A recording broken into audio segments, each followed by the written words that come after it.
নমস্কার বন্ধুরা, ঐশীর মার রান্নাঘরে আপনাদের সবাইকে স্বাগত। আজ আপনাদের সঙ্গে শেয়ার করছি ডিমের দারুণ টেস্টি একটা রেসিপি। একঘেয়ে ডিমের ডালনা না খেয়ে এইভাবে ডিমের একটা রেসিপি বানিয়ে খেয়ে দেখুন, আশা করছি আপনাদের ভীষণ ভালো লাগবে। তো চলুন রেসিপিটি শুরু করা যাক। প্রথমে একটা মশলা বানিয়ে নেব। মশলাটা বানিয়ে রাখলে রান্নাটা করতে অনেক তাড়াতাড়ি হয়। একটা মিক্সার জারের মধ্যে 2 টিস্পুন সাদা তিল আর 2 টিস্পুন পোস্ত নিয়ে নিলাম।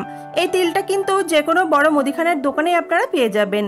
সাথে স্বাদ অনুযায়ী কাঁচা লঙ্কা দিয়ে মশলাটাকে ভালো করে পেস্ট বানাতে হবে। প্রথমে শুকনো অবস্থায় একটু গুঁড়িয়ে নেবেন, তারপরে জল দিয়ে বাটবেন।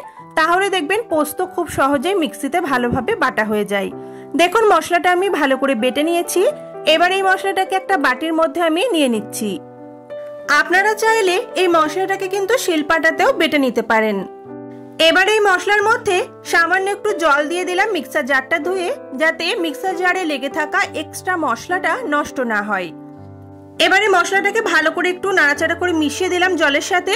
তারপর এর মধ্যে আরো কয়েকটা উপকরণ দিতে হবে। প্রথমে দিয়ে দিলাম স্বাদ অনুযায়ী লবণ, 1/4 টিস্পুন হলুদ গুঁড়ো, আর কালারটা যাতে ভালো হয় রান্নার তার জন্য 1/4 টিস্পুন কাশ্মীরি লাল লঙ্কার গুঁড়ো। এই লঙ্কার গুঁড়োটা চাইলে আপনারা কিন্তু স্কিপ করতে পারেন। ভালোভাবে মিশিয়ে রেখে দিলে আমাদের মশলাটা কিন্তু একেবারেই রেডি।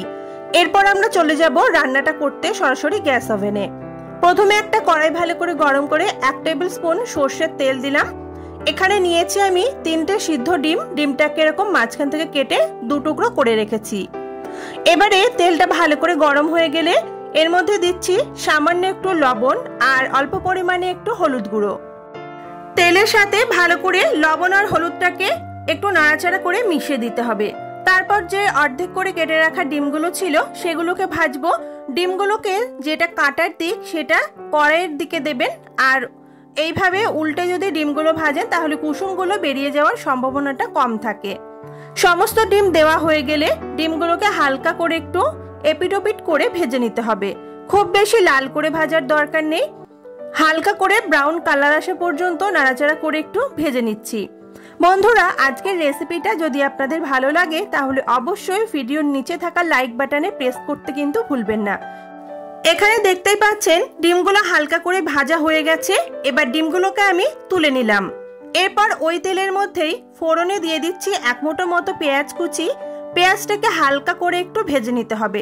খুব বেশি লাল করে ভাজার দরকার নেই, হালকা একটু কালার চেঞ্জ হওয়া পর্যন্ত ভাজা ভাজা করবেন, কিংবা চাইলে এখানে আপনারা কাঁচা পেঁয়াজও কিন্তু ব্যবহার করতে পারেন। হালকা করে পেঁয়াজটা একটু ভাজা হয়ে গেলে এবার রেডি করে রাখা মশলাটা দিয়ে দিচ্ছি। এর মধ্যে কিছুটা জল দিতে হবে, তার জন্য বাটিটা ধুয়ে আমি এখানে জলটা দিয়ে দিলাম। আরো কিছুটা জল কিন্তু এখানে দেওয়া যেতে পারে। আমি রান্নাটা একটু শুকনো শুকনোই করব, তার জন্য জলের পরিমাণটা কমই দিলাম। এর সাথে কয়েকটা কাঁচা লঙ্কা দিলাম। কাঁচা লঙ্কাটা কিন্তু চেরা নয়, আগেই আমি স্বাদ অনুযায়ী ঝালটা ব্যবহার করেছি। এটা গন্ধটা ভালো হওয়ার জন্য গোটা লঙ্কা আমি এখানে দিয়ে দিলাম। এবারে এর মধ্যে দিচ্ছি 1 টিস্পুন সর্ষের তেল। কাঁচা সর্ষের তেল দিলে রান্নার স্বাদটা কিন্তু ভীষণ ভালো হয়, অবশ্যই দেবেন। এরপর ভেজে রাখা ডিমগুলোকে এক এক করে দিয়ে দেব। আর এবারে ডিমগুলো যখন দেবেন কুসুমের অংশটা যেন উপরে থাকে সেটা খেয়াল রাখবেন, না হলে কিন্তু কুসুমটা গলে বেরিয়ে যেতে পারে। এবার ডিমের ওপর একটু মশলা এইভাবে তুলে দিলাম। তারপর ঢাকা দিয়ে লো ফ্লেমে করে 5 মিনিট মতো রান্না করে নিতে হবে। 5 মিনিট মতো রান্না করে নিয়েছি। এখন ঢাকনাটা সরিয়ে নিলাম।